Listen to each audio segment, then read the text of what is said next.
தேவனுடைய வார்த்தைக்கு நேராய் கடந்து செல்வோம். ஆண்டவர் கொடுத்ததான வார்த்தை என்னவென்றால், கொஞ்சத்தை மிகுதியாய் ஆசீர்வதிக்கும் தேவன்.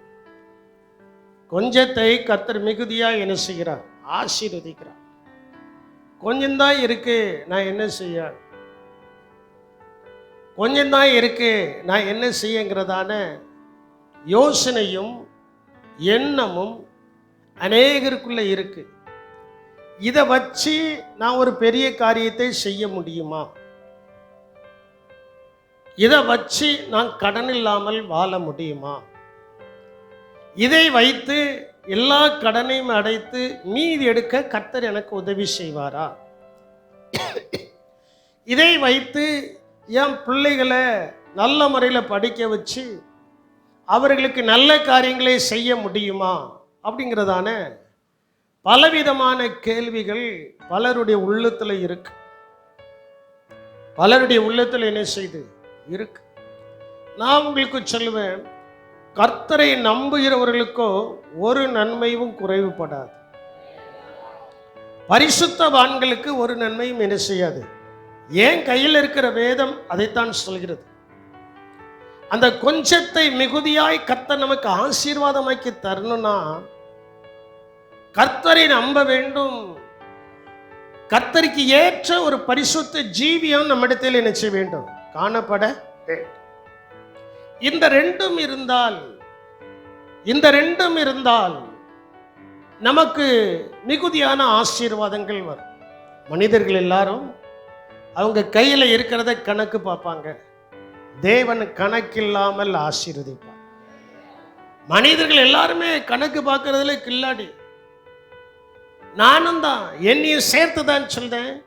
ஒரு காரியத்தை செய்ய போகிறேன், ஒரு காரியத்தை நடத்த போகிறேன் என்றால் எவ்வளவு செலவு வரும் என்பதை நாம் என்ன செய்கிறோம்? முன்கூட்டி என்ன செய்கிறோம்? சிந்திக்கிறோம். இவ்வளவு வரும், இவ்வளவுக்கு நான் என்ன செய்ய,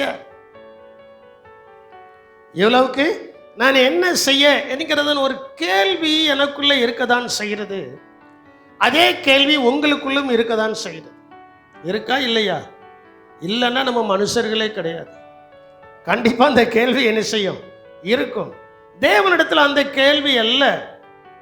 தேவன் அவரை யார் பரிபூர்ணமாய் நம்புகிறார்களோ அவருக்கு ஏற்ற பரிசுத்த ஜீவியம் நம்மிடத்தில் காணப்படும் போது தேவனாகிய கர்த்தர் நம்மை அளவில்லாமல் என்ன செய்கிறார்? ஆசீர்வதிக்கிறார். எனக்கு எப்பொழுதுமே ஒரு தாட்ஸ் உண்டு. நம்மகிட்ட இருக்கிற கொஞ்சத்தை நம்ம ஆண்டவர் இடத்துல கொடுத்தாச்சுன்னா அவர் மிகுதியாய் ஆசீர்வதிப்பார். அல்லேலூயா. கொடுக்கணும், வச்சுக்கிட்டே இருக்கக்கூடாது. என்ன செய்யணும்? கொடுக்கணும். கர்த்தருடைய கரத்தில் கொடுக்கணும். நான் அடிக்கடி இப்போ என்னமோ எனக்கு ஒரு ஊன்றுக்கோல் அளவிட்டால் ஒரு வார்த்தை மறுபடியும் வந்துட்டு இருக்கு. உங்கள் குடும்பத்தில் ஒரு மனதோடு கூட உங்களுடைய வருமானத்தை வைத்து நீங்கள் ஜெபிக்கும் போது அங்கே கர்த்தர் அற்புதங்களை செய்கிறார். அல்லேலூயா. அங்க அற்புதங்களை கர்த்தர் என்ன செய்கிறார். அந்த தேவனாகிய கர்த்தர் அந்த கொஞ்சத்துல ஒரு பரிபூர்ணமான நன்மை உண்டாக அவர் செய்கிறவராய் இருக்கிறார். வேதாகமத்தில் நிறைய சம்பவங்கள் இருக்கிறது. ஒரு சம்பவத்தை நான் சொல்கிறேன். அங்க பிலிப்பும் அந்திரேயாவும் அவன் கணக்கு பார்க்க ஆரம்பிக்கிறான். அவன் என்ன செய்கிறான்? கணக்கு பார்க்க ஆரம்பிக்கிறான். யோவான் 6ஆம் அதிகாரத்தை எடுத்துக்கிடுங்க. யோவான் 6ஆம் அதிகாரத்தை எடுத்தா 8வது வசனத்திலிருந்து நீங்க வாசிக்கும் போது அங்கே அவங்க செய்கிறதான காரியங்கள் இயேசு சொல்கிறார். நீங்க தான் இவர்களுக்கு ஆகாரத்தை கொடுக்கணும். நீங்க தான் இவர்களுக்கு என்ன செய்யணும்? ஆகாரத்தை கொடுக்கணும். நான் சொல்றேன், திடீர்னு ஒரு 10 பேரை உங்க வீட்டுக்கு நான் கூட்டு வந்துட்டு நீங்க தான் இந்த 10 பேருக்கு மத்தியானம் சாப்பாடு கொடுக்கணும்னா அடுத்த வார்த்தை என்ன சொல்லுவீங்க தெரியுமா? பாஸ்டர், ஏன் நிலவரம் உங்களுக்கு தெரியாதா? சொல்லுவோமா சொல்ல மாட்டோமா? ஏன் நிலவரம் உங்களுக்கு தெரியாதா? ஏன் சூழ்நிலைமா உங்களுக்கு தெரியாதா? 10 பேருக்கு நான் ஆகாரம் கொடுக்கணும்னா கண்டிப்பா எனக்கு ஒரு 1000 ரூபாய் தேவை. சொல்லுவோமா சொல்ல மாட்டோமா? கொஞ்சம் என் கூட வாங்க. சொல்லுவோமா சொல்ல மாட்டோமா? ஒரு 1000 ரூபாய் எனக்கு தேவை. அதே போலதான் இங்கேயும் ஒருத்தன் கணக்கு பார்த்து சொல்லுதான். வாசிமா. பிலிப்பு அவருக்கு பிரதித்திரமாக, பிலிப்பு அவருக்கு பிரதித்திரமாக, இவர்களில் ஒவ்வொருவனும் கொஞ்சம் கொஞ்சம் எடுத்துக்கொண்டார். திருப்தியா கூட சாப்பிட முடியாது, கொஞ்சம் கொஞ்சம், ஒரு வயிறு நிறைய சாப்பிட்டது கூட பிலிப்பு கணக்கு பார்த்து சொல்றான். கொஞ்சம் கொஞ்சம் எடுத்துக்கொண்டாலும் 200 பணத்து அப்பங்களும் 200 பணத்து அப்பங்களும் இவர்களுக்கு போதாதே என்றான். கணக்கு பார்க்க ஆரம்பிக்கிறான். இயேசு சொல்கிறார், இவர்கள் எல்லாருக்கும் நீ ஆகாரம் கொடுக்க வேண்டும். இவர்கள் எல்லாரும் 3 நாள் என் வசனத்தை கேட்டு அவர்கள் இருக்கிறார்கள், போகிற வழியில சோர்ந்து போவார்கள், போகிற வழியில இவர்கள் சோர்ந்து போவார்கள் என்று சொல்லி தேவனாகிய கர்த்தர் சீசர்களிடத்தில் சொல்கிறார், நீங்கள் இவர்களுக்கு என்னது கொடுக்கணும்? சொல்ல மாட்டேங்கீங்களே, சாப்பாடு என்ன செய்யணும்? கொடுக்கணும். அப்பந்தான் பிலிப்பு சொல்லுதான், ஆண்டவரே இவங்க கொஞ்சம் கொஞ்சம் வயிற்றுக்கு, கொஞ்சம் கொஞ்சம்னா எப்படி என்ன நினைச்சுக்கலாம், வயிற்றுக்கு இல்லாட்ட காலை இறைக்க வயிறா, அந்த அரைக்காய் இறைக்காலாம் நமக்கு தெரியாது, பெண்களுக்கு தான் தெரியும். அப்படி கொஞ்சம் கொஞ்சம் கொஞ்சத்தை சாப்பிட்டு ஒரு தண்ணியை குடிச்சிட்டு போனால் கூட வீட்டுக்கு போய் என்ன செஞ்சிடலாம், சேர்ந்துடலாங்கிற ஒரு கணக்கை போட்டு பிலிப்பு சொல்றான். அதான் நான் உங்கள்கிட்ட நான் சொல்றேன், மனிதர்களாகிய நாம் ஒரு காரியத்திற்கு கணக்கு பார்ப்போம். கண்ணுக்கு பார்ப்பதற்கு முன்பு நான் உங்களுக்கு சொல்லுதேன், தேவனுடைய வார்த்தையை முன்னிட்டு உங்கள்கிட்ட சொல்றேன், எப்படி அந்த சிறு பையன் 5 அப்பத்தையும் சில சிறு மீனையும் இயேசுவின் கரத்தில் கொடுத்தானோ, அதே போல நமக்குரியதை நாம் கணக்கு பார்க்காமல் அவருடைய கரத்தில் ஒப்பு கொடுத்து விட்டால் அவர் மிகுதியாய் ஆசீர்வதிப்பார். அவர் மிகுதியாய் என்ன செய்வார்? ஆசீர்வாதம் அங்க உண்டாகிறது. பிலிப்பு தான் கணக்கு பார்த்தான், ஆனா அந்த சிறு பையன் என்ன செய்யல? உங்களுக்கு புரியாது. அந்த சிறு பையன் என்ன செய்யல? கணக்கு பார்க்கல. அவன் தனக்கென்று வைத்துக் கொள்ளவும் இல்லை, அவன் தனக்கென்றே வைத்துக் கொள்ளவும் இல்லை, இருக்கிறத சொல்லிட்டான். உண்மையிலே நானே நினைக்கிறேன், அந்த கூட்டத்தில் நிறைய பேர் கொண்டு வந்திருக்கலாம், ஆனால் ஒருத்தரும் சொல்லல. நம்ம ஒரு 5 குடும்பம் 10 குடும்பம் ஒரு இடத்துக்கு போகிறோன்னு வைங்களா, அதில் சிலர் காசு இல்லாமல் வந்துட்டாங்கன்னா, சிலர்கிட்ட காசு இருக்கும், ஆனால் இருக்கிறவங்க சொல்லவும் மாட்டாங்க. இருக்கிறவங்க என்ன செய்ய மாட்டாங்க, சொல்லவும் மாட்டேன். நான் என்னைய பொறுத்தவரையில இருந்தால் நான் என் பாட்டில் கொடுத்துருவேன், எதையும் யோசிக்கிறதுல இருந்தால் என் பாட்டில் கொடுத்துட்டு என் பாட்டில் உட்காந்து தோத்திரம் பண்ணுவேன். அடுத்தாப்புல கர்த்தர் எனக்கு என்ன செய்வார்? தருவார். இதுதான் என்னுடைய விசுவாசம், இதுதான் என்னுடைய விசுவாசம். அந்த சிறு பையன் அப்படிதான் இருந்திருக்கிறான். இருக்கிறத தேவ கரத்தில் என்ன செஞ்சிட்டான்? சொல்ல மாட்டேங்கிங்களே, தேவ கரத்தில் என்ன செஞ்சிட்டான்? கொடுத்துட்டு ஏசப்பா என்ன செய்ய போறாருன்னு பார்த்துக்கிட்டே இருக்கிறான். அவன் கொடுத்தது கொஞ்சம், ஆனால் மிகுதியான ஆசீர்வாதம் எல்லாருக்கும் உண்டாயிற்று. அல்லேலூயா. அதைத்தான் நான் உங்களுக்கு சொல்றேன், நீங்க கணக்கு பார்க்காதீங்க, கணக்கு பார்க்கணும். ஆனா கணக்கு பார்ப்பதற்கு முன்பு, ஆண்டவரே இந்த காரியத்தை நான் செய்ய போகிறேன், செய்வதற்கு முன்பு ஏன் கரத்தில் இருக்கிறத உம்முடைய கரத்தில் கொடுக்கிறேன், அதுக்கப்புறம் கணக்கு பாருங்க. முதல்ல நம்ம கணக்கெல்லாம் பார்த்துட்டு, கணக்கு பார்க்கும்போதே நமக்குள்ள ஒரு மனமுறிவு வந்துடும், மன சங்கடம் வந்துடும், மன கஷ்டம் வந்துடும். இதை நான் எப்படி செய்ய போறேன்? இதை என்னால என்ன செய்ய முடியாது? சொல்லுங்களா, அனுபவ ரீதியாக வாங்க. இதை என்னால என்ன செய்ய முடியாது செய்ய. அதனால தான் நான் உங்களுக்கு நான் சொல்றேன், ஆண்டவர் உங்களை மிகுதியாய் ஆசீர்வதிக்குன்னா என்னது இருக்கோ அதை கர்த்தருடைய கரத்தில் கொடுக்கணும். அல்லேலூயா. உதாரணத்துக்கு சொல்றேன், என் வாழ்க்கையில் நடக்கிற சம்பவங்களை சொல்றேன். இந்த ஆலயத்தை, முதல் ஆலயத்தை கட்ட ஆரம்பிக்கும் போது என் கையில் காசு கிடையாது, வெறும் 250 ரூபாய்.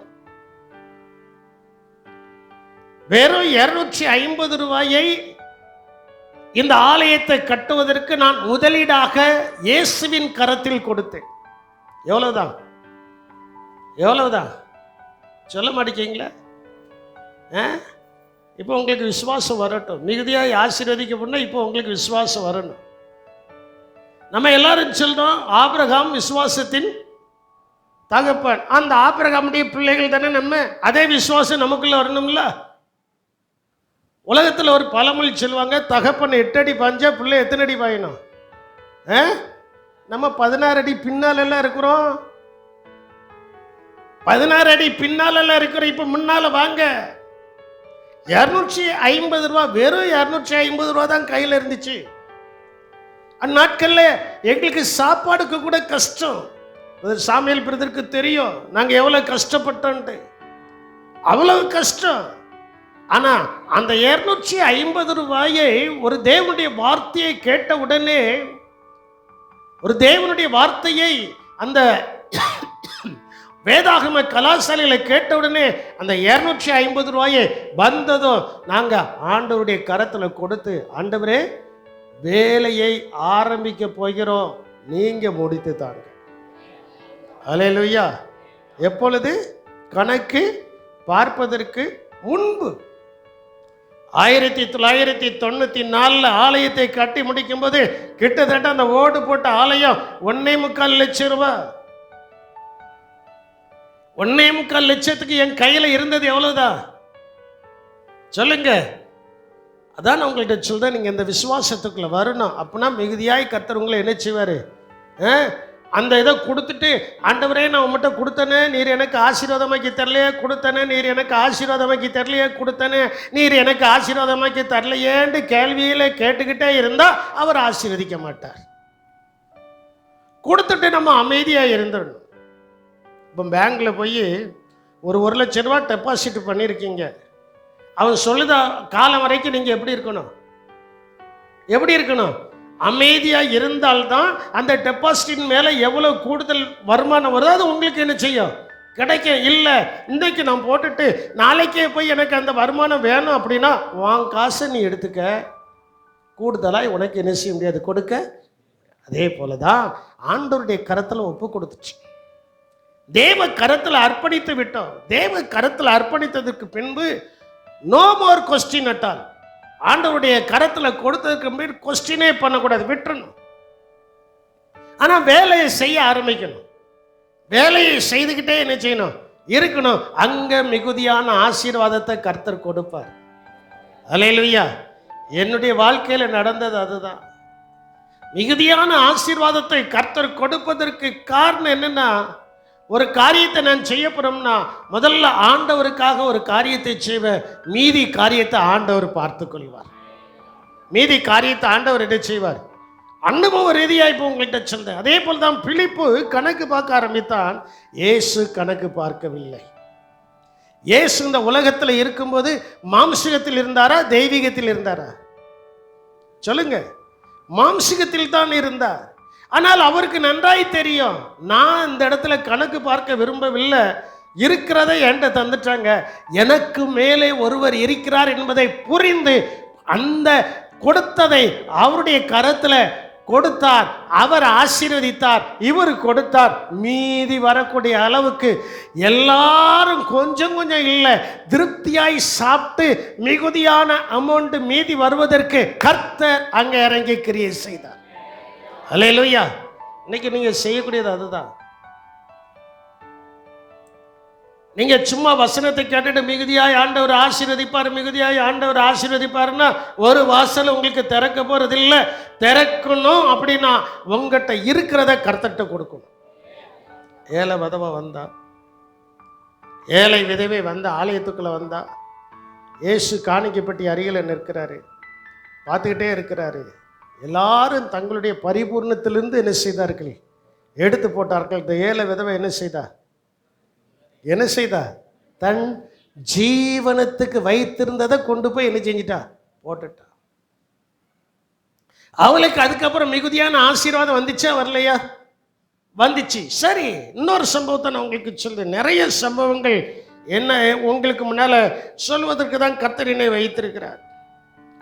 நிறைய சம்பவங்கள். ராஜாக்களின் புஸ்தகத்தை எடுத்து பார்க்கும்போது 1 ராஜாக்களின் புஸ்தகத்தில் 17ஆம் அதிகாரத்தில் 14வது வசனத்திலிருந்து 16வது வசனம் வரைக்கும் நீங்கள் வாசிக்கும் போது எலியாவின் நாட்கள்ல அங்க ஒரு பஞ்ச காலம் வருது. எலியாவின் நாட்கள்ல ஆகாரம் கிடைக்காத ஒரு பஞ்ச காலம். ஆகாரம் கிடைக்காத பஞ்சகாலம் என்று சொல்றது காட்டிலையும் தண்ணி கிடைக்காத ஒரு பஞ்சகாலம். குடிக்கிறதுக்கு என்னதில்லை. அப்படிப்பட்டதான ஒரு பஞ்ச காலம் 3 வருஷம் வருது. 3 வருஷம் வரும்போது நான் நினைக்கிறேன் எலியா அதுக்கப்புறம் தான் இறங்கியிருப்பார். அந்த விதவை இருதயத்தில் சுத்தத்தோடு பரிசுத்தத்தோடு வாழ்ந்திருப்பா. அதனால கர்த்தர் எலியாவை அவளுடைய வீட்டுக்கு அனுப்புகிறார். அல்லேலூயா. நாம நம்முடைய வாழ்க்கையில கணக்கு பார்க்காமல், அவளும் சொல்லும்போது அதான் சொல்ற, கணக்கு பார்க்கல. சொல்ற கொஞ்சம் மாவு இருக்கு, கொஞ்சம் மாவு இருக்கு, கொஞ்சம் கலசத்துல என்னது இருக்கு, எண்ணெய் இருக்கு, அவ்வளவுதான் இருக்கு, அவ்வளவுதான் இருக்கு. அப்ப அந்த எலியா தீர்க்கதரிசி சொல்றாரு, போம்மா நீ முதல்ல செய்து ஏண்ட கொண்டு வா, நான் சாப்பிட்ட உடனே என்ன செய்யணும், ஆசீர்வதிப்பேன். அதுக்கப்புறம் ஆண்டவர் உடனே என்ன செய்வார், ஆசீர்வதிப்பார். அப்போ அந்த வசனங்களை நீங்க நல்லா வாசித்து பார்க்கும்போது அங்க சொல்லப்பட்டிருக்கிறது, கர்த்தர் எலியாவை கொண்டு சொன்ன வார்த்தையின்படியே. வாசிங்க 16வது வசனத்தை. கர்த்தர் எலியாவை கொண்டு சொன்ன வார்த்தையின்படியே, கர்த்தர் எலியாவை கொண்டு சொன்ன வார்த்தையின்படியே பானையிலே மா செலவழிந்து போகவும் இல்லை, பானையிலே மா செலவழிந்து போகவும் இல்லை, கலசத்தின் எண்ணெய் குறைந்து போகவும், கலசத்தில் எண்ணெய் குறைந்து போகவும் இல்லை. அப்போ மிகுதியாய் வருவதற்கு தேவனுடைய ஊழியக்காரனுடைய வார்த்தைக்கு நீங்க அப்படியே கீழ்ப்படி, நானும் கீழ்ப்படி. நாம் என்ன செய்யணும், அதுக்கு உருட்டு பரட்டு அப்படி இப்படி இப்படி அந்த வார்த்தைக்கு அப்படியே கீழ்ப்படிந்தால் அங்கே மிகுதியை கர்த்தர் கொடுக்கிறார். அல்லேலூயா. அப்படியே கீழ்ப்படினும், வேற வழியே இல்லை பாஸ்டர் உங்களுக்கு என்ன தெரியும், நாம் படுத கஷ்டம் உங்களுக்கு என்ன தெரியும்னு மறு வார்த்தை சொல்லியாச்சுன்னா கஷ்டத்திலேருந்து மீண்டு வர முடியாது. ஒரே வார்த்தை, பாஸ்டர் நீங்க சொல்லிட்டீங்க நான் செய்தேன். என்னைக்காவது அப்படி சொல்லியிருக்கீங்களா? சொல்லுங்க, என்னைக்காவது அப்படி சொல்லியிருக்கீங்களா? ஒருவேளை என் முன்னால சொல்லாட்டாலும் பின்னால போய் நீங்க சொல்லுவீங்க, இவருக்கு என்ன தெரியும், ஏன் சூழ்நிலைமை இவருக்கு என்ன தெரியும். அந்த வார்த்தையை இன்னையிலிருந்து விட்டுருங்க. அந்த விதவை அந்த வார்த்தையெல்லாம் சொல்லல, அந்த வார்த்தையெல்லாம் சொல்லல. அந்த வசனத்தை நீங்க வாசித்து பார்க்கும்போது கிட்டத்தட்ட ஒரு 14வது வசனத்தை நீங்க வாசிக்கும் போது அங்க சொல்லப்பட்டிருக்கிறது, கர்த்தர் தேசத்திலே மலையை கட்டளையிடும் நாள் மட்டும் பானையின் மா செலவழிந்து போவதும் இல்லை, கலசத்தின் எண்ணெய் குறைந்து போவதும் இல்லை என்று இஸ்ரவேலின் தேவனாகிய கர்த்தர் சொல்கிறார் என்றான். அடுத்த வசனம், அவள் போய் எலியாவின் சொற்படி செய்தால், எலியாவின் சொற்படி என்ன செய்தால் அவளும் போதும். எலியாவின் இன்னைக்கு சொல்படி செய்யறதுக்கு தான் ஆட்கள் இல்லை, சொல்படி செய்யறதுக்கு தான் ஆட்கள் இல்லை. மிகுதியான ஆசீர்வாதம் வரணும்னா ஆண்டவர் உங்களுக்குண்டு ஒரு ஆவிக்குரிய தகப்பன ஊழியக்காரனை கொடுத்துட்டாரு, அவர் சொல்றதை நீங்க செய்யுங்க. அவ்வளவுதான். ஒருத்தருக்கு அல்லேலியா வராது. இந்த மனுஷன் இப்போ பார்த்தாலும் நம்மகிட்ட வம்பு இழுத்துக்கிட்டே இருப்பான், இந்த மனுஷன் சொல்றதை நான் கேட்கவா, கேட்டுதான் ஆகணும், வேற வழியே இல்லை. கேட்டுதான் என்ன செய்யணும், நான் எங்களுடைய ஆவிக்குரிய தகப்பனுடைய வார்த்தைக்கு அப்படியே கீழ்ப்படிவேன். அதுல பிசுவே என்கிட்ட கிடையாது. ஒருக்கா இப்போ தானே செல் இருக்கு, ஒருக்கா நைட்ல 11:30 மணிக்கு பாஸ்டமாக தெரியும், லேண்ட்லைனுக்கு ஃபோன் போட்டாங்க. அப்போ அவங்க சொல்லிட்டாங்க 11:30 மணிக்கு ஃபோன் வருது, இது உங்களுக்கு தான் வரும், உங்க ஐயா தான் பேசுவாங்க, வேற யாரும் பேச மாட்டாங்கன்னு சொல்லி முடிச்சுட்டு நான் எடுத்து பேசிட்டு இருக்கேன். கிட்டத்தட்ட ஒரு 3/4 மணி நேரம் 1 மணி நேரம் ஃபோன்லையே பேசினாங்க. மறுவார்த்தை பேச முடியாது. நீங்களாவது என்கிட்ட மறுவார்த்தை நிறைய பேசியிருக்கீங்க, அங்கே மறுவார்த்தை நினைக்க முடியாது. சரியா ஆமா சரியா இதை தான் பேச முடியும். 12:30 பேசி முடிச்சோடனே நாளைக்கு காலையில் 7 மணிக்கு நீ வீட்டுக்கு வந்திருக்கணும் அப்படின்னாங்க. சரியா பேசி முடிச்சது எப்போ உங்களை 7 மணிக்கு வர சொன்னா வாரீங்களா? சொற்படி செய்யுங்க, கீழ்ப்படிங்க, அதில் கரெக்டாக இருங்க. ஏன் ராசி என்னமோ தெரியாது, நான் வண்டியில் எங்கேயா போகிறதுக்கு யாரையா கூப்பிட்டாச்சுன்னா அவங்களுக்காக நான் தான் வெயிட் பண்ணுதுன்னு தவிர எனக்காக அவங்க ஒரு நாள் வந்து யாரும் வெயிட் பண்ணது தெரியல. சரி, இதுதான் அப்படி இருக்குன்னு பார்த்தா வாடகைக்காரை இப்போ எடுக்கிறோம்ல, அவனாவது கரெக்டாக வந்து பார்த்தா அவன் அதுக்கு மேலே லேட்டாக வரான். இன்னைக்கு இருக்கிற நாட்களில் நாங்கள் அந்த அந்நாட்களில் தேவனுடைய ஊழியக்காரனுடைய வார்த்தையை அப்படியே கனப்படுத்தி மதித்ததுனால இன்னைக்கு ஆண்டவர் எங்களை ஆசீர்வதித்திருக்கிறார். அல்லேலூயா. நாங்கள் அதைத்தான் உங்கள்கிட்ட எதிர்பார்க்கிறேன். 12 வரைக்கும் பேசிட்டு காலையில் 7 மணிக்கு இங்கே வந்துடணும்டா, 7 மணிக்கு ஐயா உன்னை எதிர்பார்ப்பேன்டா. அப்போ என்ன என்கிட்ட காராக இருந்துச்சு? கார் இல்லை, ஒரு MIT தான் இருந்துச்சுன்னு நினைக்கிறேன். இங்கேருந்து MITயில் போக முடியுமா?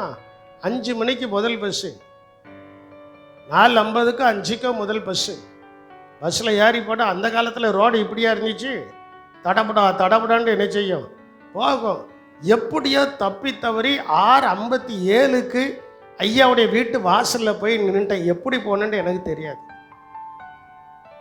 வாசலில் போய் நின்றுட்டு ஐயா நான் வந்துட்டேன் அப்படின்ட்டு சொல்லுதேன். அவங்க நேரே மணியை தான் பார்க்குறாங்க. எதை பார்க்குறாங்க? நீங்கள் என்னைக்கா சரியாக இருந்திருக்கீங்களா? சரியாக இருந்தால் தான் சரியான ஆசீர்வாதம் வரும். இல்லையா? ஒரு ஊழியக்காரன் சொல்லிட்டான், வேற வழியே கிடையாது. தேவனாகிய கர்த்தர் தம்முடைய வார்த்தையை நேரடியாகவோ மறைமுகமாகவோ ஊழியக்காரனை கொண்டுதான் அந்த திட்டத்தை என்ன செய்கிறாரு? நிறைவேற்றுகிறார். அவர் சொல்கிறார், என் ஊழியக்காரனுடைய ஆலோசனை என்ன செய்வேன்? நிறைவேற்ற அவனுடைய வார்த்தையை நான் கனப்படுத்துவேன். வார்த்தையை என்ன செய்வேன்? கனப்படுத்துவேன். அந்த எலியா அவள் போய் எலியாவின் சொற்படி செய்தாள். இன்னைக்கு அதை தான் ஆண்டவர் எதிர்பார்க்கிறாரு. என்னை மிகுதியாய் ஆசீர்வதியோ, மிகுதியா நான் இந்த சபைக்கு வந்து இத்தனை வருஷம் ஆச்சே, நான் இப்படியே இருக்கேனே, இந்த புலம்பலை விட்டுட்டு ஆண்டவரே எங்கள் ஊழியக்காரன் மூலமாக எனக்கு என்ன வார்த்தையை கொடுத்தீரோ அதன்படிகார நான் செய்வேன். அந்த சொல்லுக்கு நான் மீற மாட்டேன், அந்த சொல்லுபடிகார செய்வேன். இன்னைக்கு ஒரு தீர்மானம் எடுத்துட்டு போங்க. சீக்கிரமாய் கர்த்தர் உங்களை வாளாக்காமல் தலையாக்குவார். அல்லேலூயா, அல்லேலூயா. தவறு வந்து தேவனுடைய பட்சத்தில் இல்லை, சபையில் இல்லை, ஊழியக்காரனிடத்திலும் இல்லை. தவறு யாருக்குள்ளதான் இருக்கு? சொல்ல மாட்டேங்கல. தவறு யாருக்குள்ளதான் இருக்கு? நமக்குள்ளதான் இருக்கு. அந்த சிலர் சொல்லுவாங்க லேட்டு வந்து லேட்டஸ்டான ஆசீர்வாதம். நான் சொல்லுவேன் லேட்டு வந்து கீழே பாதாளத்தின் ஆசீர்வாதம் தான் கிடைக்கும். உலகத்தில் அது லேட்டஸ்டா இருக்கலாம், ஆனா தேவனுக்குள்ள அது லேட்டஸ்டா என்ன செய்ய முடியாது. அந்தந்த காலத்துல தேவனாகிய கர்த்தர் அதாவது குறிச்சு வச்சிருக்கிறாரு. அந்த குறித்து வைத்த ஆசீர்வாதத்தை பெற்றுக்கொள்வதற்கு கர்த்தர் உங்களுக்கு கொடுத்த ஊழியக்காரனுடைய வார்த்தைக்கு என்ன செய்யணும்? கீழ்ப்படி. வேற எவனாவது வந்து ஒரு வார்த்தை சொல்லட்டும், உடனே கீழ்ப்படிஞ்சிருங்கப்பா. சில வீட்டில் அந்த பெண்களுக்கு யாராவது வெளியில வந்து ஒரு வார்த்தை சொல்லட்டும், உடனே கீழ்ப்படிஞ்சிருவாங்க. சில ஆண்களுக்கு யாராவது வெளியில வந்து ஒரு வார்த்தை வந்து சொல்லட்டும், உடனே ஆனா வீட்டில் இருக்கிற ஆட்கள் சொல்லும் போது என்ன செய்ய மாட்டான். இப்போ இந்த சபைக்கு ஆண்டவர் இனி ஒரு தகப்பனை கொடுத்திருக்கிறாரு உங்களுக்கு. அப்போ நான் சொல்றதை நீங்க கேட்டுதான் ஆகணும். நானே என் இஷ்டத்துக்கு நான் சொல்ல போறதில்ல, தேவனுடைய வார்த்தையை தான் உங்களுக்கு முன்னால வைக்க போறேன். அல்லேலூயா. நீங்க அந்த கொஞ்சத்துல உங்களுக்கு மிகுதியான ஆசீர்வாதம் உண்டாக அந்த சிறு பையன் ஆண்டவருடைய கரத்தில் கொடுத்தான். அந்த விதவை தேவ ஊழியக்காரனுடைய சொல்லின் படிகாரம் செய்தார். நல்லா புரிஞ்சுடுங்க. சொல்லின் படிகாரம் என்ன செய்யணும்? செய்ய வேண்டும். பாருங்க, மூன்றாவது, ஆண்டவர் நமக்கு கொஞ்சம் கொடுத்துருக்கிறதுலையும் கர்த்தரை மறுதளிக்க கூடாது. கர்த்தரை என்ன செய்யக்கூடாது? முதல் வாரம் கண் ஆப்ரேஷன் பண்ணிட்டு வந்து அப்படி உட்கார்ந்துருந்தேன். அப்பவும் பாட்டு படித்தேன். 2வது வாரம் பாஸ்டர்மா சொன்னாங்க, இந்த வாரம் யாரையா ஒரு ஆளை கூப்பிட்டுட்டு அடுத்த வாரத்தில் ஏமா எனக்கு கொஞ்சம் பலன் வந்துச்சு, இந்த கொஞ்சம் பலனில் நான் தான் எளிமை என்ன செய்யணும், மருத்துவர்கள் தான் சொல்லிட்டாங்களே, மறுபடியும் எதுக்கு அப்படின்ட்டு சொல்லி என் பாட்டில் பிரசங்கத்தை ரெடி பண்ணேன். பிரசங்கத்தை எழுதி போட்டேன். சனிக்கிழமை வந்தான், மாமா நோட்டில் நீங்களே எழுதிட்டீங்க. இல்லை, கருப்பு கண்ணாடி போட்டு எழுதிட்டோம்ல, ஆவியானவர் எனக்கு உதவி செய்வார். அல்லேலூயா. எழுதிட்டேன். ஏன்னா எனக்கு பிரசங்கம்லாம் என் நோட்டில் இருக்கணும், இருந்தால் தான் கரெக்டாக பேச முடியும். அல்லாட்டா என்ன செய்ய முடியாது, பேச முடியாது, வண்டி திணறும். அதனால எழுதிட்டேன்டா அப்படின்னு. அப்படியே மாமா அப்படின்னா எழுதி அந்த வாரமே பிரசங்கத்தை கொடுத்தாச்சு. காரணம் என்னென்னா, எனக்குள்ள ஒரு வசனம் தொனித்து கொண்டே இருந்தது. உனக்கு கொஞ்சம் பலன் இருந்தும் என் நாமத்தை மறுதலியாதபடியினால். வாசியுங்க. அப்பந்தான் திறந்த வாசலை ஆண்டவர் திறக்கிறாரு. ஒரு மிகுதியான ஆசீர்வாதத்தை கர்த்தர் கொடுக்கிறாரு. வெளிப்படுத்தல் 3ஆம் அதிகாரம் 8வது வசனத்தை நீங்க வாசிக்கும் போது, உன் கிரியைகளை அறிந்திருக்கிறேன், உனக்கு கொஞ்சம் பலன் இருந்தும். உனக்கு கொஞ்சம் பலன் இருந்தும். எவ்வளவு பலன் தான் இருக்கு? சொல்லுங்க, எவ்வளவு பலன் தான் இருக்கு? கொஞ்சம் அப்பந்தான் இருக்கு, கொஞ்சம் பணம் தான் இருக்கு. எல்லா வீட்லேயும் சிலர் வீட்டில் இருக்கிற மாதிரி கெட்டா நம்ம அடிக்கையா வச்சிருக்கோம். கெட்டா அடிக்கையா வச்சிருக்கிறோம். நல்ல கெட்டி. யாரோ ஒருத்தர் சொன்னாங்க, செவத்துக்குள்ள ஒரு சுவரை கட்டி அதுக்குள்ள பணத்தை போட்டு என்ன செஞ்சிருந்தாங்களா? யாரோ என்கிட்ட சொன்னாங்க. அந்த கையை வைத்துட்டாங்க, சொன்னவங்க கையை வைத்துட்டாங்க. அதை நீங்கள் ஏன் திரும்பி பார்க்கிய? திரும்பி பார்க்கக்கூடாது. கர்த்தருக்கு தோத்துறா. அப்போது செவருக்குள்ள இந்த செவத்தை கட்டி அது பக்கத்தில் இன்னொரு செவரு கட்டி அதுக்குள்ளே பணத்தை போட்டு கடைசியாக ஐடிக்காரன் வந்து பிடிச்சிட்டான். அமலாக்கத்துறை வந்து என்ன செஞ்சுட்டு பிடிஞ்சிட்டுல. நம்மளை வந்து யாரும் பிடிக்க முடியாது. இது தேவனால் நாம் ஆசீர்வதிக்கப்படுகிறோம். அல்லேலூயா. யாரால? அந்த பாருங்கள், அந்த 3ஆம் அதிகாரம் 8வது வசனத்தில் சொல்லப்பட்டிருக்கிறது, உனக்கு கொஞ்சம் பலன் இருந்தும் நீ என் நாமத்தை மறுதலியாமல் என் வசனத்தை கை கொண்டபடியினாலே இதோ திறந்த வாசலை உனக்கு முன்பாக வைத்திருக்கிறேன், அதை ஒருவனும் பூட்ட மாட்டான். உங்களுடைய ஆசீர்வாதத்தை ஒருத்தையும் பூட்ட முடியாது. ஏன்னா கொஞ்சம் பலன் இருந்தும் நீங்க யாரை மறுதலிக்கல? சொல்லுங்க, யாரை மறுதலிக்கல? தேவனுடைய நாமத்தை என்ன செய்யல? என் தேவன் எப்படியும் என்னை ஆசீர்வதிப்பார். அல்லேலூயா. என் தேவன் எப்படி என்னை என்ன செய்வார்? அந்த கொஞ்சம் பலன்ல விசுவாச வார்த்தை அறிக்கை செய்தல். கொஞ்சம் பலன்ல எதை அறிக்கை செய்தல்? சொல்லுங்கள. விசுவாச வார்த்தையை அறிக்கை. மலங்கால நின்று அல்லாட்ட உட்கார்ந்துக்கிட்டு அல்லாட்ட படுத்துக்கிட்டு கொரட்டை போட்டுக்கிட்டு எப்படியோ அந்த விசுவாசத்தை என்ன செய்தான்? அறிக்கை செய்தோம். ஏன்னா கொஞ்சம் பலன் தான் இருக்கு, கொஞ்சம் தான் இருக்கு. தோத்திரம் கொஞ்சம் தான் இருக்கு. தோத்திரம் கொஞ்சம் தான் இருக்கு. தோத்திரம் கொஞ்சம் தான் இருக்கு. இது மேஜிக் வேலை இல்லை. நல்லா நீங்க புரிஞ்சுக்கிடணும். நான் சொல்லுகிற ஆசீர்வாதம் மேஜிக் வேலை இல்லை. கண்ணை மூடிட்டு கண்ணை திறந்து பாரு, இது மாறிடும் அப்படின்னு நான் சொல்லலை. நீங்க போடுற தோத்திரம், விசுவாச தோத்திரம் வந்து அந்த கொஞ்சத்தை மிகுதியாய் ஆசீர்வாதமாய் மாற்றி கொடுக்கிறது. அல்லேலூயா. நான் இந்த விளாத்துகளுக்கு வெறுமையாக தாங்க வந்தேன். எனக்குலாம் இவ்வளோ ஆசீர்வாதம் வரும்னு நான் நினைச்சே பார்க்கல. ஆனால் என் கூட இருந்தவங்கள நல்ல தோத்திரம் பண்ணுது ஆட்கள். என் கூட இருந்த எங்கள் அம்மா நல்ல தோத்திரம் பண்ணுவோம், என் மனைவி நல்ல தோத்திரம் பண்ணுவேன், நானும் நல்ல தோத்திரம் பண்ணுவேன், எங்கள் அத்தை நல்ல தோத்திரம் பண்ணுவாங்க, எங்கள் மாமனார் நல்ல தோத்திரம் பண்ணுவேன், என் ஆவிக்குரிய தகப்பன் நல்ல தோத்திரம். இந்த தோத்திரம் பண்ணுது ஆட்கள் கூட இருந்ததுனால கொஞ்சம் கொஞ்சமாய் கர்த்தர் ஆசீர்வதித்தார். அல்லேலூயா. உங்க வீட்டில் தோத்திரம் பண்ணுது ஆட்கள் பெருகியாச்சுன்னா ஆசீர்வாதம் தானாய் வந்துடும். ஆசீர்வாதம் தானாய் என்ன செஞ்சிடும்? வந்துடும். அந்த வார்த்தை இருக்கக்கூடாது. தாழ்மைக்கும் கர்த்தருக்கு பயப்படுகிற பயத்துக்கும் வரும் பலன் தான் என்னது? ஐஸ்வர்யம், மகிமை, காணாம. ஐஸ்வர்யம் எங்க இருந்து வருது? கர்த்தருக்கு பயப்படுகிற பயம். தாழ்மை. தாழ்மைக்கு 22 நீதிமொழிகள் 22ஆம் அதிகாரம் 4வது வசனமா வாசிமா. தாழ்மைக்கும் கர்த்தருக்கு பயப்படுதலுக்கும் வரும் பலன். கர்த்தருக்கு பயப்படுதலுக்கும் வரும் பலன் ஐஸ்வர்யமும் மகிமையும் ஜீவனுமா. அப்ப ஐஸ்வர்யம் வரணும். மிகுதியாய் கர்த்தர் நம்மளை ஆசீர்வதிக்க வேண்டும் என்றால் இந்த கொஞ்சம் தான் இருக்கு. ஆண்டவரே, நாட்கள் நெருங்குது, வீடு பிரதிஷ்டை குறிச்சிட்டேன், வீடு பிரதிஷ்டையை குறிச்சாச்சு, நாட்கள் நெருங்குது, நான் என்னையா செய்ய அப்படின்ட்டு கேட்காத காட்டிலையும் இருக்கிறத ஆண்டவர்கிட்ட கொண்டு வந்து கொடுத்தாச்சுன்னா அவர் ஆசீர்வாதமாக்கி தருவார். அவர் என்ன செய்வார்? ஆசீர்வாதமாக்கி தருவார். ஆகையினால ஒன்று, அவரிடத்துல சிறு பயணம் மாதிரி கொடுக்கணும். ரெண்டாவது, தேவனுடைய ஊழியக்காரனுடைய வார்த்தைக்கு அப்படியே என்ன செய்யணும்? மறுப்பே பேசக்கூடாது. ஏன்டா மறுப்பு பேசி டாக்டர் பட்டம் வாங்கினவங்களும் இங்கே நிறைய பேர் இருக்காங்க. கருத்தருக்கு தோத்திரம். மறுப்பு பேசியாச்சு நானும் விட்டுருவேன், சரி போயிட்டு போகுது. எங்க என்னுடைய ஆவிக்குரிய தகப்பனிடத்துல மறுப்பு பேசாம நாங்க இருந்ததுனால,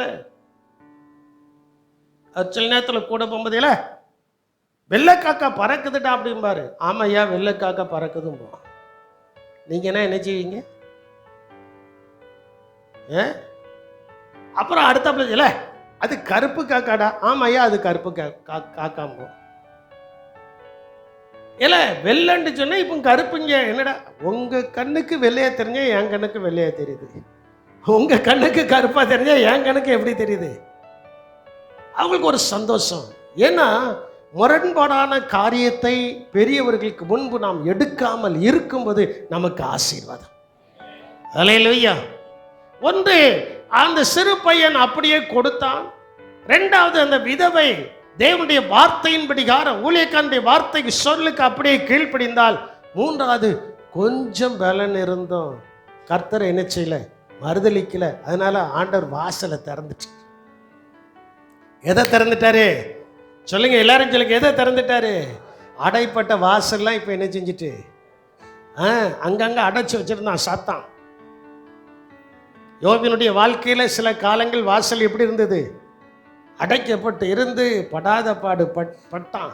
ஆனா அந்த படாத பாடு படும்போதும் அவன் நல்லா நீங்க புரிஞ்சுக்கிடுங்க, என் மீட்பர் உயிரோடு இருக்கிறார். என்ன சொன்ன? என் மீட்பர் என்ன செய்ய? படாத பாடு, உடம்பெல்லாம் ரத்தம் வருது. காணாத குறைக்கு 3 சிநேகிதர்களும் சேர்ந்து வறுச்சட்டியில போட்டு வறுத்து என்ன செஞ்சிட்டாங்க? எடுத்துட்டாங்க. எடுக்கும்போது அவன் சொல்றான், என் மீட்பர் உயிரோடு இருக்கிறார், அவரை கடைசி நாளில் நான் காண்பேன். அந்நிய கண்கள் அல்ல, என் சொந்த கண்களே அவரை காணும். அல்லேலூயா. அவன் கொஞ்சம் பலன் இருந்துச்சு, கொஞ்சம் பலன் இருந்துச்சு. இன்னும் சொல்லப்பட்டிருக்கிறது, அவனுடைய ஒரே சரீரமாய் இருக்கிற மனைவி கூட வந்து நீ தூசித்து ஜீவனை என்ன செய்யும் விடுண்டு சொல்லும்போது அவர் சொல்றாரு, கர்த்தருடைய கருத்துல நன்மை பெற்ற நாம் தீமையையும் எல்லாம் நமக்கு தெரியும். ஆனா தீமை வரும்போது தான் நம்ம வாயும் நம்முடைய கண்ணும் நம்முடைய மொழியும் நம்முடைய கையும் நம்முடைய காலும் வேகமாயிருது, எல்லாம் செஞ்சிருது, வேகமாயிருது. வேகமாகக்கூடாது. யோபை போல சிலர் சொல்லுவாங்க, நான் யோபை போல எவ்வளோ பொறுமை. அவன் பட்ட பொறுமையில் .1 கூட நீங்களும் நானும் பட்டிருக்க மாட்டோம். யாருடைய சரீரத்திலையாவது வஸ்திரம் இல்லாமல் மேலே உட்காந்து சுரண்டிக்கிட்டு ஓட வச்சு சுரண்டிக்கிட்டு சாம்பல்லி அள்ளி போட்டுட்டு என்னைக்காவது ரோட்டில் இந்த தெருவில் உட்காந்துருக்கோமா? இல்லை. இன்னும் யோபை போல் நான் கஷ்டப்பட்டேன், யோபை போல் நான் இல்லை. பரிசுத்தவான்கள் உடைய வாழ்க்கையில் வந்ததில் நாம் கற்றுக்கொள்ளக்கூடியது, அவர்கள் தேவனுடைய நாமத்தை மறுதலிக்கவில்லை. தேவனுடைய நாமத்தை அவர்கள் என்ன செய்யல? அந்த கொஞ்சம் பலன் இருந்தோம், கொஞ்சம் பலன் இருந்தால் அவர்கள் யாரையும் மறுதலிக்கல, தேவனை என்ன செய்யல? மறுதலிக்கல. 1, கர்த்தரிடத்தில் கொடுத்தான். 2, தேவனுடைய சொற்படி செய்தாள். 3வது, அவள் மறுதலிக்கல. 3வது என்ன செய்யல? திறந்த வாசல். சாத்தானுடைய வேலை அடைக்கிற வாசல். நம்ம போடுற துதியினால எல்லாம் திறக்கும். துதியினால எல்லாம் என்ன செய்யும்? திறக்கும். துதியினால எல்லாம் என்ன செய்யும்? திறக்கும். பாருங்க, சிலர் நல்ல சம்பாத்தியம் பண்ணுதாங்க. ஆனால் மாச கடைசி வந்துட்டுனா யார்கிட்டையாவது போய் ஒரு 1000 ரூபா 2000 ரூபா 500 ரூபா 100 ரூபா வாங்கக்கூடிய நிலவரத்துக்கு இருக்கிறாங்க.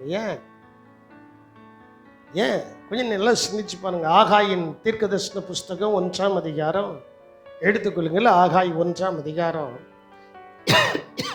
6வது வசனத்திலிருந்து 9வது வசனம் வரைக்கும் நீங்கள் வாசிக்கும் போது அங்க சொல்லப்பட்டிருக்கிறது, நீங்கள் திரளாய் விதைத்தும் கொஞ்சமாய் அறுத்து வருகிறீர்கள், நீங்கள் புசித்தும் திருப்தியாக. பாருங்க, பிளேட் நிறைய சாப்பிட்டாச்சு, இலை நிறைய சாப்பாடு வச்சு சாப்பிட்டாச்சு, சாப்பிட்டு என்னது இல்லை? சாப்பிட்டும் வயிறு என்ன செய்யல, நிறையல, திருப்தி அடையல. குடித்தும் பரிபூரணம் அடையவில்லை. நல்லா குடிச்சாச்சு, காபி குடிச்சாச்சு, ஜூஸ் குடிச்சாச்சு, என்னென்ன ஜூஸ்லாம் இருக்கு அதெல்லாம் குடிச்சாச்சு. ஆனாலும் என்னது வரல, பரிபூர்ணம் அடையவில்லை. நீங்கள் வஸ்திரம் உடுத்தியோ ஒருவனுக்கும் குளிர் விடவில்லை. ஒருவனுக்கும் குளிர் என்ன செய்யல, விடல. ஒருவனுக்கு என்ன செய்யல, குளிர் விடல. அப்புறம் கூலியை சம்பாதிக்கிறவன் ஒத்தலான பையிலே போடுகிறவனாய் அதை சம்பாதிக்கிறான். அதை என்ன செய்கிறான், சம்பாதிக்கிறான். ஒத்தலான பையில, ஓட்ட பையில போட்டு போயிருக்கான். அதுக்கப்புறம் ஆண்டவர் சொல்றாரு, உங்கள் வலியலை சிந்தித்து பாருங்கள். இன்னைக்கு அநேக குடும்பத்துல ஏன் இந்த டெபிட் உள்ளது, கடன் உள்ளது, மிகுதியான ஆசீர்வாதம் இல்லைங்கிறத சிந்தித்து பார்க்கிறதே இல்லை. சிந்தித்து பார்க்கிறதே இல்லை. கொஞ்சம் சிந்தித்து பாருங்க, உட்கார்ந்து கொஞ்சம் யோசிங்க. பாஸ்டர் நாங்கள் அப்படி உட்கார்ந்து யோசித்தா தான் நாங்கள் எங்கேயுமே வந்திருக்கலாம், எங்கேயோ வந்திருக்கலாமே. அது தாங்க உங்கள்கிட்ட இருக்கிற கோணத்தை இப்போ நீங்கள் மாற்றுங்கன்னு நான் உங்களுக்கு சொல்லுவேன். வேத வசனமும் அதான் சொல்லுது, உங்கள் வழிகளை நீங்கள் என்ன செய்யுங்க. ஆகாய் 1:8 வசனத்தில் இருக்குன்னு நினைக்கிறேன், 7வது வசனத்தில் இருக்கும். உங்கள் வழிகளை கொஞ்சம் என்ன செய்யுங்க, யோசித்து பாருங்க. ஏன் இதெல்லாம் வருது, ஏன் இவைகளிலிருந்து நம்ம மீட்டெடுக்க முடியல, மீள முடியல? அவங்கள பாருங்க, கொஞ்சம் தான் அவங்களுக்கு வருமானம் இருக்கு, ஆனாலும் 2 வருஷத்துக்கு ஒருக்க 1 ஏக்கர் வாங்கியிருந்தாங்க, 1/2 ஏக்கர் வாங்கியிருந்தாங்க, வீடை கட்டியிருந்தாங்க, பிள்ளைகளுக்கு கல்யாண காரியத்தை வச்சுருந்தாங்க, எங்கெல்லாமோ போயிருந்தாங்க. நம்மளும் அதே மாதிரி தானே செய்தோம், ஏன் நம்மகிட்ட இல்லை? யோசித்து பாருங்க, சிந்திக்க கொஞ்சம் என்ன செய்யுங்க, சிந்தித்து பாருங்க. சரி, 9வது வசனத்தை வாசிக்கும் போது அதிகமாய் வரும் என்று நீங்கள் எதிர்பார்த்தோம், இதோ கொஞ்சம் கிடைத்தது, நீங்கள் அறுத்து வீட்டுக்கு கொண்டு வந்தோம், நான் அதை ஊதி போடுகிறேன். எது நிமித்தம் என்றால் என் வீடு பாழாய் கிடக்கும் போது நீங்கள் எல்லாரும் அவனவன் தன் வீட்டிற்கு ஓடி போகிறீர்களே, இது நிமித்தமே என்று சேனைகளின் கர்த்தர் சொல்றார். தேவனுடைய வீடை குறித்ததான ஒரு அக்கறை நமக்கு வந்துட்டுனா மிகுதியாய் ஆசீர்வதிக்கப்படும். தேவனுடைய வீடை குறித்ததான ஒரு அக்கறை நமக்கு வரணும். தேவனுடைய வீடை குறித்ததான ஒரு அக்கறை வரும்போது நான் சில நேரத்தில் இப்படி பார்ப்பேன், பார்த்துக்கிட்டு எங்கிட்ட ஒட்டுற இருந்தா பையங்களை கூப்பிட்டு சொல்லுவேன். இப்போ இதுக்கு முன்னாடி நானே ஒட்டுறக்கம்பு எடுத்துகிட்டு வந்து அடிச்சிருவேன். இப்போ அடித்து கண்ணில் கிண்ணில் போட்டுட்டா மறுபடியும் அது பிரச்சனையை என்ன செஞ்சிடும், மாறி. 2 வாரத்துக்கு முன்னால் என்னை கூப்பிட்டு சொன்னேன்லடா, கேட்டு பாருங்க, கூப்பிட்டு சொன்னேன். இல்லை, நான் கூப்பிட்டு சொல்கிறத காட்டிலி நீயா பார்த்து அடிச்சிருக்கலாம்ல. அதுதான் ஞானம். அதுதான் என்னது, சில வீட்டுக்கு போயாச்சுன்னா அங்கங்கே ஒட்டுற இருக்கும். நான் உங்கள் வீட்டுக்கு வரும்போது அதை பார்ப்பேன். நீங்கள் லேஸ்பட்டாலுன்னு நினைச்சிட்டு இருக்கீங்களா, நீ அதை பார்ப்பேன், ஆனால் சொல்ல மாட்டேன். சொல்லக்கூடாதுல்ல, அதை என்ன செய்யக்கூடாது. என் வீட்டுக்கு வந்து பாருங்க, சில நேரத்தில் ஒற்றை இருக்க தான் செய்யும். அதுக்காக எங்கள் வீட்டில் ஒற்றை இல்லாமல் இல்லை, இருக்க தான் செய்யும். ஒற்றை இருக்குது, அதை சில நேரத்தில் யாரையாவது கூப்பிட்டு கொஞ்சம் ஹெல்ப் பண்ண சொல்லும்.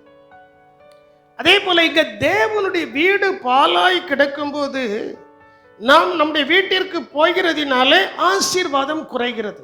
ஆசீர்வாதம் என்ன செய்கிறது, குறைகிறது. தேவனுடைய வீடை குறித்ததான ஒரு வைராக்கியம் நம்மிடத்தில் என்ன செய்யணும், உண்டாக வேண்டும். அப்போ அந்த கொஞ்சத்தில் ஒரு அற்புதம் நடக்கணும்னா நிறைய சம்பவங்களை ஒரு வார்த்தையில் நான் சொல்லி முடிக்க போகிறேன். ஒன்று, லூக்கா எழுதின சுவிசேஷம் 16ஆம் அதிகாரம் 10வது வசனத்தில் சொல்லப்பட்டிருக்கிறது, மற்றவர்கள் கொஞ்சத்தில் உண்மையுள்ளவன், கொஞ்சத்திலே உண்மையுள்ளவன், கொஞ்சத்திலே உண்மையுள்ளவன் அநேகத்திலும் உண்மையுள்ளவனாய், அநேகத்திலும் கொஞ்சத்தில் உண்மை, அநேக ஆசீர்வாதம் வந்துடும். எதுல உண்மை, எதுல உண்மை? நான் சொன்னேன் உங்கள்கிட்ட, நான் முதலாவது கொடுத்த தசம பாகம் 10 பைசா, 10 ரூபாயும் இல்லை, 1 ரூபாயும் இல்லை. எவ்வளவுதான் கொடுத்தேன், 10 பைசா. அதை நான் ரட்சிக்கப்படல, ஞானஸ்நானம் எடுக்கல, அபிஷேகம் பெறல, ஒன்றும் பெறல. மிஞ்சி போனா ஒரு 2ஆம் கிளாஸ் 3ஆம் கிளாஸ் படிக்கிற பையன், எங்க அம்மா எனக்கு கற்றுக் கொடுத்தது 1 ரூபா கொடுப்பாங்க. இப்போ இந்த அன்புராசுக்கு 1 ரூபா சீனியமாக கொடுக்கட்டும், எரிஞ்சிட்டு ஓடியே போயிடுவான். 1 ரூபா வாங்கிட்டு அவன் சந்தோஷமாக போவான்னு நினைக்கல. குறைஞ்சது எவ்வளோ கொடுக்கணும்? 10 ரூபாயாவது கொடுத்தாதான் சந்தோஷமாக என்ன செய்வான்? போவான். ஆமாம், அந்த 1 ரூபா எங்கள் அம்மாட்ட கொடுத்துட்டு சொல்லுவாங்க, தம்பி இதில் 10 பைசா கர்த்தருக்குரியது. இதில் எது எவ்வளவு? 10 பைசா யாருக்குரியது? அந்த காலத்தில் தான் 2 பைசாவுக்கும் 1 பைசாவுக்கும் இவ்வளோ காணும் பண்டம் வாங்கிட்டு வந்துடலாமே. இப்போ 1 பைசா 2 பைசா கொண்டு போய் கண்ணிலே பார்க்க முடியாது. நான் வச்சுருக்கேன், கொஞ்சம் சேர்த்துலாம் வச்சுருக்கேன். 1 பைசா வச்சுருக்கேன், 2 பைசா வச்சுருக்கேன், 5 பைசா வச்சுருக்கிறேன், 10 பைசா வச்சுருக்கிறேன். பழைய தாள் 1 ரூபா தாள் வச்சுருக்கிறேன். அதில் 1-2 தாளை இவன்ட்ட கொடுத்தேன், வச்சுருக்கானா செலவழிச்சிட்டானா தெரியல. அந்த பைபிளுக்குள்ளே தான் வச்சுருக்கான், கொடுத்துருக்கேன், வச்சிருக்கேன்.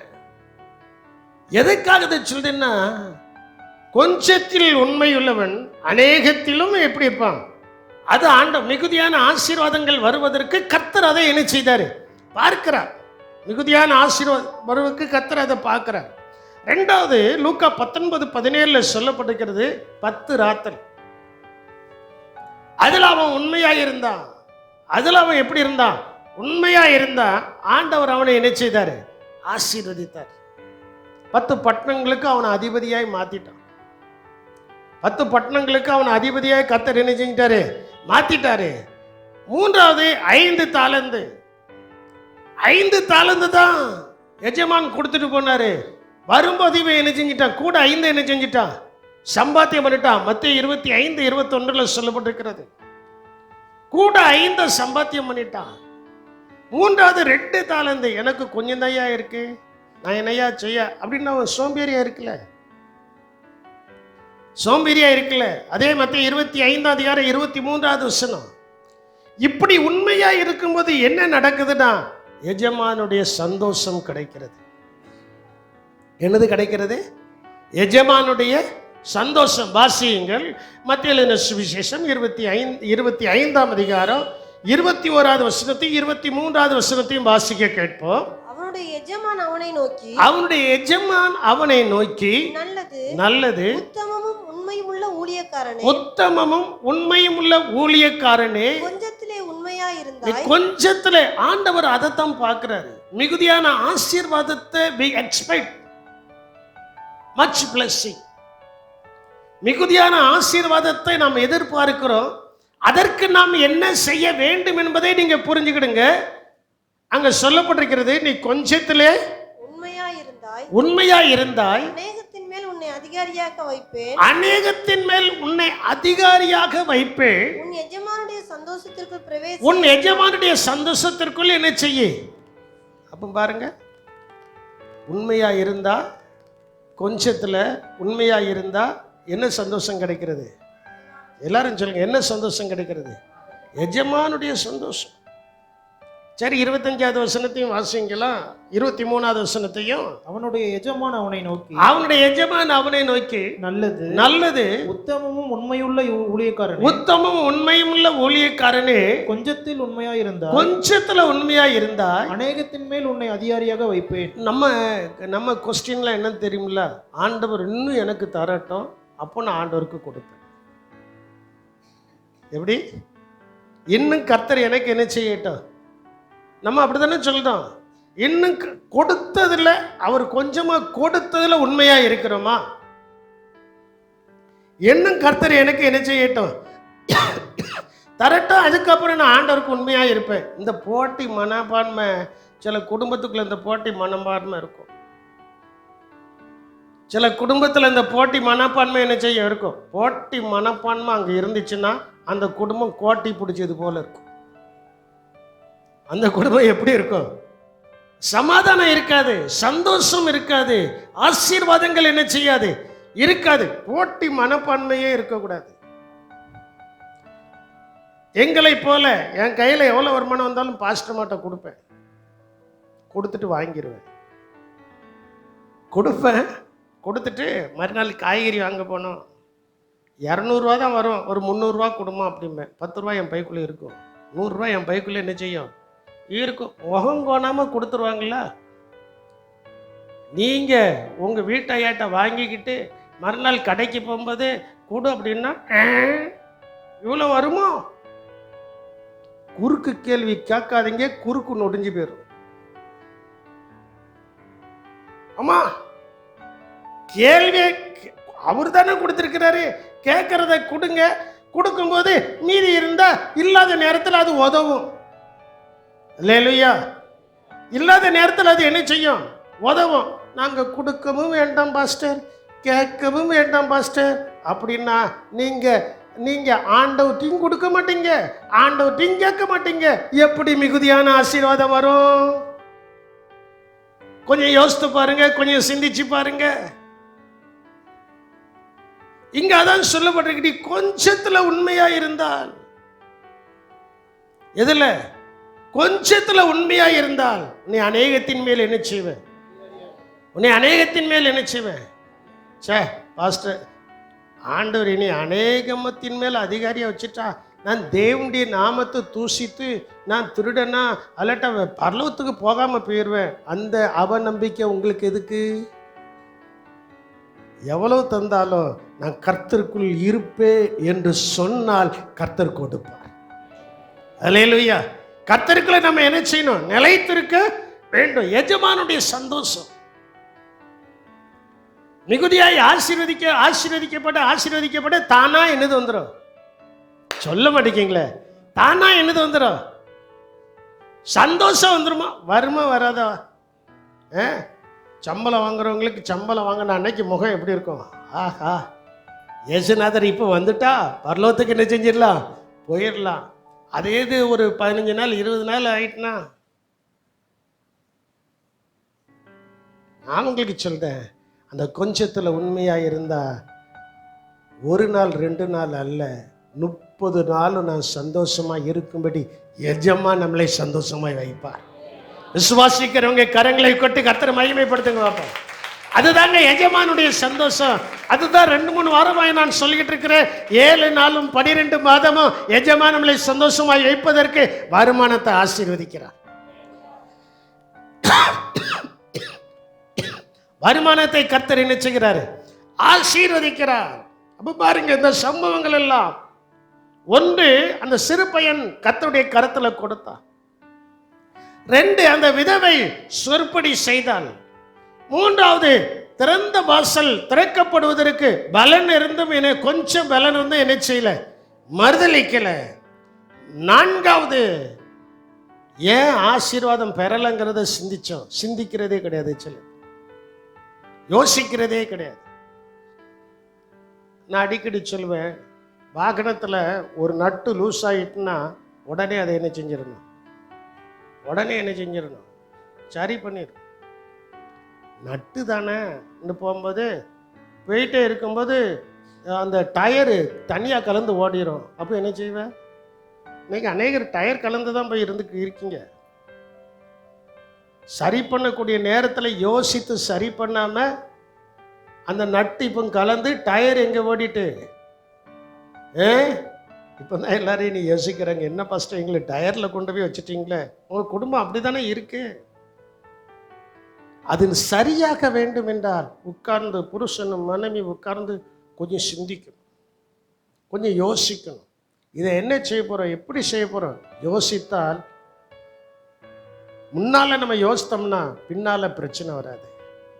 யோசிக்காமல் நீங்கள் செயல்பட்டீங்க அப்படின்னா பின் பிரச்சனை நிறையா இருக்கு.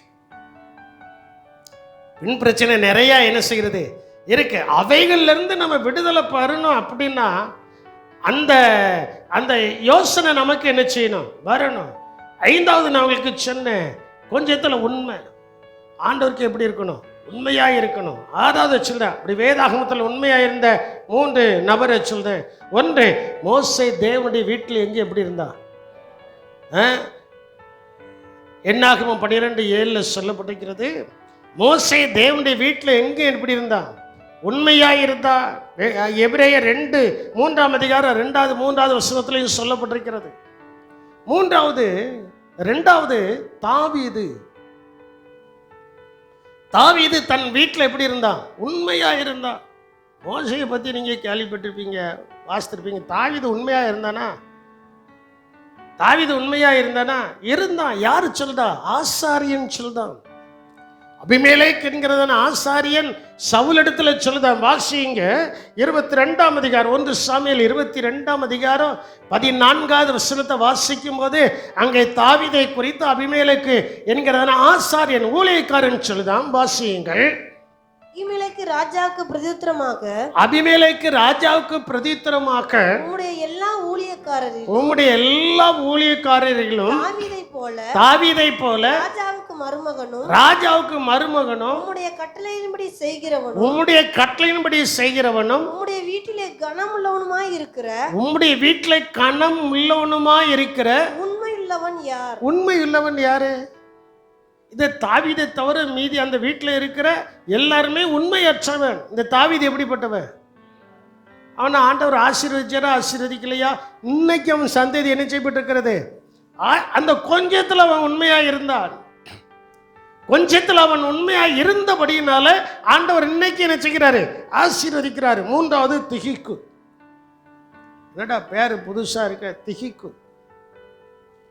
புதிய ஏற்பாட்டில் சொல்லப்பட்டிருக்கு. எபேசியர் 6ஆம் அதிகாரம் 21வது வசனத்தை வாசிக்கும் போது அங்கே சொல்லப்பட்டிருக்கிறது, அவன் உண்மையா இருந்தான். அன்றியும் எனக்கு அடுத்த காரியங்களும் சுக செய்திகளும் உங்களுக்கு தெரிய வரும்படி அவைகளை எல்லாம் நமக்கு பிரியமான சகோதரனும் கர்த்தருக்குள் உண்மையுள்ள ஊழியக்காரனுமாகிய தீகிக்கு உங்களுக்கு என்ன செய்வா? தீகிக்கு யாரு? கர்த்தருக்குள் உண்மை உள்ளவன். இன்னைக்கு நம்ம ஆண்டவருக்குள்ள உண்மையா இருக்கிறோமா? கொஞ்சம் யோசித்து பாருங்க, கொஞ்சம் சிந்திச்சு பாருங்க. ஏதோ ஆராதனைக்கு வாரோம், ஏதோ ஆராதனை முடிச்சு என் ஆத்மாவை சொன்ன உடனே ஆசீர்வாதம் சொன்ன உடனே போறோம். இல்லை, மனம் மாறுதல் உண்டானாதான் மிகுதியான ஆசீர்வாதம் உண்டாக்கும். அல்லேலூயா. மனமாறுதல் உண்டானால்தான் மிகுதியான ஆசீர்வாதம் என்ன செய்யும்? உண்டாகும். அந்த கொஞ்சத்தில் நம்ம உண்மையாக இருக்கும்போது படிப்படியாய் கர்த்தர் உயர்த்துகிறார். படிப்படியாய் கர்த்தர் நம்ம என்ன செய்கிறார்? உயர்த்துகிறார்.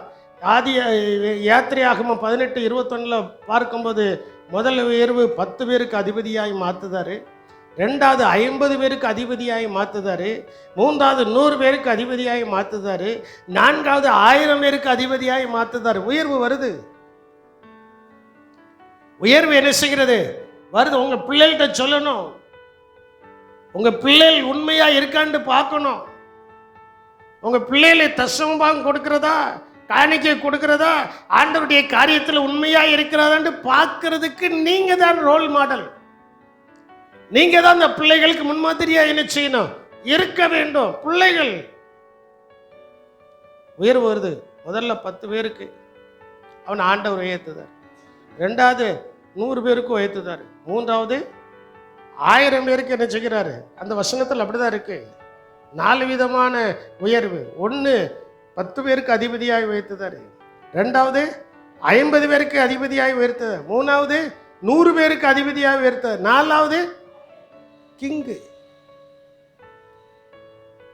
எப்படி கிங்கு ராஜாவாக என்ன செய்கிறார்? உயர்த்தப்படுகிறார். காரணம் என்னவென்றால் உண்மையுள்ள மனுஷன் பரிபூர்ண ஆசீர்வாதங்களை என்ன செய்வார்? பெறுவார். நீதிமொழிகள் 28ஆம் அதிகாரம் 20வது வசனத்தில் சொல்லப்பட்டிருக்கிறது, உண்மையுள்ள மனுஷன் பரிபூர்ண ஆசீர்வாதம், உண்மையுள்ள மனுஷன் பரிபூர்ண ஆசீர்வாதங்களை என்ன செய்வா? பெறுவா. நான் உங்களுக்கு ஒரு காரியத்தை சொல்லி முடிக்க போறேன். நம்ம எல்லாரும் ஆண்டவருடைய சமூகத்தில் வந்திருக்கிறோம். ஆண்டவருடைய சமூகத்தில் வருவதற்கு முன்னால நமக்கு இருந்ததெல்லாம் கொஞ்சம். அந்த கொஞ்சத்தை ஆண்டவருடைய கரத்தில் கொடுத்தாச்சுன்னா மிகுதியாய் பெருகும். மிகுதியாய் என்ன செய்யும்? காப்படி அரிசி, 1 டம்ளர் அரிசி. இப்போ தான் காப்படி அரைப்படியெல்லாம் பெண்கள் தூக்கி துருத்தி போட்டாங்களே. இப்போ எதை வச்சு தான் அளந்து போடுதாங்க? டம்ளரை வச்சு அளந்து. டம்ளர் 1 டம்ளர் அரிசி அதை போட்டு வேக வச்சதுக்கப்புறம் அந்த அரிசி என்ன செய்யுது? இந்த சோறு என்ன செய்யுது? பெருகுது. சோறு என்ன செய்யுது? பெருக போய் தான் 1 டம்ளர் அரிசியை 3 பேர் என்ன செய்ய முடியுது? சாப்பிட முடியுது. அதே போல் நம்ம கொஞ்சத்தை பரிசுத்த ஆவியினால் நிரம்பி அந்த பரிசுத்தாவின் அக்கினி நம்மளை பொங்க வச்சிட்டு அப்படின்னா மிகுதியான ஆசீர்வாதம் வந்துடும். அல்லேலூயா. அதுதான் யாக்கோபு சொல்றாரு, லாபான் இடத்துல சொல்றாரு, லாபானே உமக்கு ஒன்றும் தெரியாது, நீர் எனக்கு மாமனார் தான், நீர் என்னுடைய வயசான ஆள் தான், உமக்கு ஒன்றும் தெரியாது, உமக்கு ஒன்றும் தெரியாது. ஏன்னா நீர் அந்நிய தேவனை வணங்கிக்கிட்டு இருக்கிறாரு, நான் ஜீவனுள்ள தேவனை வணங்குகிறேன். நான் இந்த வீட்டுக்குள்ளே வந்ததுனால தான் உமக்கு என்னது இருக்கு, ஆசீர்வாதம் இருக்கு. வாசிங்க, ஆதியாமத்தின் புஸ்தகம் 30ஆம் அதிகாரம் 30வது வசனத்தை வாசித்து முடிக்க போறோம். நான் வரும் முன்னே உமக்கு இருந்தது கொஞ்சம், நான் வந்த பின் கர்த்தர் ஆசீர்வதித்தார். யார் ஆசீர்வதிச்சா? சொல்ல மாட்டேங்கீங்களே. அப்போ நீங்க இயேசுவை ஏற்றுக்கொள்வதற்கு முன்பு உங்கள்கிட்ட இருந்ததை கணக்கு பண்ணி பாருங்க. இன்னைக்கு வீட்டில் போய் கணக்கு பண்ணணும். நம்ம இந்த ஆலயத்துக்கு போவதற்கு முன்னாடி, இயேசுநாதரை ஏற்றுக்கொள்வதற்கு முன்னாடி என்னென்ன இருந்துச்சு? வீடு இருந்துச்சா? இல்லை. வாகனம் இருந்துச்சா? இல்லை. நல்ல வஸ்திரம் இருந்துச்சா? இல்லை. நல்ல கண்ணாடி இருந்துச்சா? இல்லை. நல்ல பைபிள் இருந்துச்சா? இல்லை. எல்லாத்தையும் நீங்கள் கணக்கு பண்ணி பாருங்க. ஆனால் ஆண்டவர்கிட்ட வந்ததுக்கு அப்புறம் படிப்படியாக நினைச்சுது, நல்ல வீடு வந்துச்சு, நல்ல மனைவி, நல்ல புருஷன், நல்ல பிள்ளைகள், நல்ல வீடு, நல்ல வாகனம். சைக்கிளில் கூட போக முடியாமல் இருந்தோம். சைக்கிள் கூட வாங்க முடியாத ஒரு தருத்தரை நம்ம இடத்துல என்ன செய்துச்சு இருந்து. இப்போ போறமா போலையா யோசித்து பாருங்க. அப்போ ஆண்டவர்கிட்ட வந்ததுக்கு பின்பு அந்த கொஞ்சம் மிகுதியாக என்ன செய்கிறது, அப்போ இவ்வளவு ஆசீர்வாதம் வந்ததுக்கு அப்புறமும் நமக்கு ஒரு விசுவாசத்தின் அளவு பெருக வேண்டும். விசுவாசத்தின் அளவு நமக்குள்ள பெருகிட்டுன்னா அந்த கொஞ்சம் இன்னும் மிகுதியாய் மாறிக்கொண்டே இருக்கும். எல்லாரும் முழங்கால் படிடுவோமா? ஆண்டவருடைய சமூகத்தில் இப்போ நம்மளை ஒப்பு கொடுக்கணும். தேவ சமூகத்தில் இப்போ நம்ம ஒப்பு கொடுக்கணும். என்ன ஒப்பு கொடுக்கணும்னு நான் சொல்றேன் அப்படின்னா, ஆண்டவரே என்கிட்ட இருக்கிற கொஞ்சத்தை உங்களுடைய கரத்தில் தாரேன். உங்ககிட்ட எவ்வளோ இருக்குன்னு எனக்கு தெரியாதுல்ல, என்கிட்ட எவ்வளோ இருக்குன்னு உங்கள்கிட்டையும் தெரியாது. என்கிட்ட இருக்கிறத நான் உங்களுடைய கரத்தில் தாரேன். எப்படி ஸ்டவ்வை பற்ற வச்சு அந்த அரிசியை போட்ட உடனே தடன்னு கொதிச்சு குறிப்பிட்ட நேரத்தில் அது பெருகி அநேகருடைய பசியை ஆற்றுகிறதோ, அதே போல கர்த்தருடைய ஆலயத்துக்குள் இருக்கிறதான நாம் பரிசுத்த ஆவியினால நிரம்பி இருக்கும்போது, அந்த கொஞ்சத்தை அந்த பரிசுத்த ஆவியானுடைய கரத்தில் கொடுத்த உடனே அது அப்படியே கொதிச்சு அநேகருக்கு நம்மை கர்த்தர் ஆசீர்வாதமாய் மாற்ற போகிறார். அப்படி கர்த்தர் என்னை மாற்றணும்னு சொல்றவங்க மட்டும் நான் சொன்ன வசனங்களை மனசுல வச்சு கரங்களை உயர்த்தி கொஞ்ச நேரம் கர்த்தரை ஸ்தோத்திரம் பண்ணுங்க. வசனம் நிறைய கேட்டிருக்கீங்களா? அதுல எது மிகுதியான ஆசீர்வாதத்திற்கு உங்களுக்கு பொருத்தமா இருக்கிறதோ அதை சொல்லி, எது பொருத்தமற்றதா இருக்கிறதோ அதை அறிக்கை செய்து விட்டு மிகுதியான ஆசீர்வாதங்கள் உண்டாக நல்ல கரங்களை உயர்த்தி ஆண்டவரே என்கிட்ட இருக்கிற கொஞ்சத்தை உங்களுடைய கரத்தில் தாரேன், என்கிட்ட இருக்கிற கொஞ்சத்தை உங்களுடைய சமூகத்தில் நான் வைக்கிறேன், நீர் எனக்கு மிகுதியாய் ஆசீர்வாதமாக்கி தாரும் அப்படின்ட்டு சொன்னால் ஆண்டவரால் ஆகாத காரியம் ஒன்றும் இல்லை. மனுஷனால் கூடாதவைகள் தேவனாலே கூடும். விசுவாசிக்கிறவங்க மட்டும் ஒரு நிமிடம், ஒரே ஒரு நிமிடம் நல்ல கரங்களை உயர்த்தி 72 மணி நேரம் இயேசு அவருடைய கரத்தை சிலுவையில் நமக்காக உயர்த்தி வைத்திருந்தார். நம்ம ஒரு 60 நிமிஷம் கரங்களை உயர்த்தி கர்த்தரை ஸ்தோத்திரம் பண்ண முடியாதா? 60 நிமிடங்கள் மட்டும்.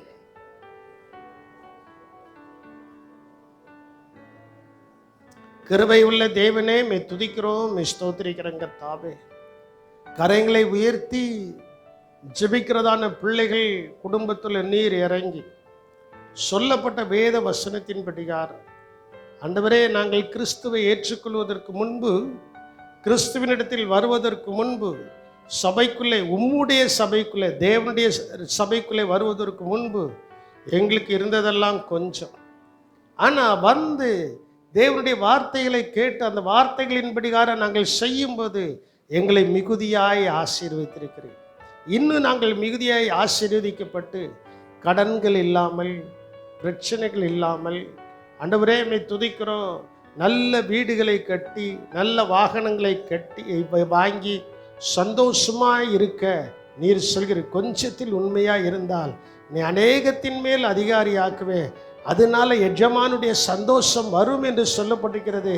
ஆண்டவரே, ஒவ்வொரு குடும்பத்திலையும் அப்படி எஜமானுடைய சந்தோஷம் ஆண்டவரே உண்டாகுவதற்கு ஆண்டவரே என்ன செய்ய வேண்டுமோ அதை தம்முடைய பிள்ளைகளுக்கு இன்னும் அதிகமாய் வெளிப்படுத்தி எஜமானுடைய சந்தோஷத்தினாலே கர்த்தர் பிள்ளைகளை நிரப்பும்படியாய் ஜெபிக்கிறேன்.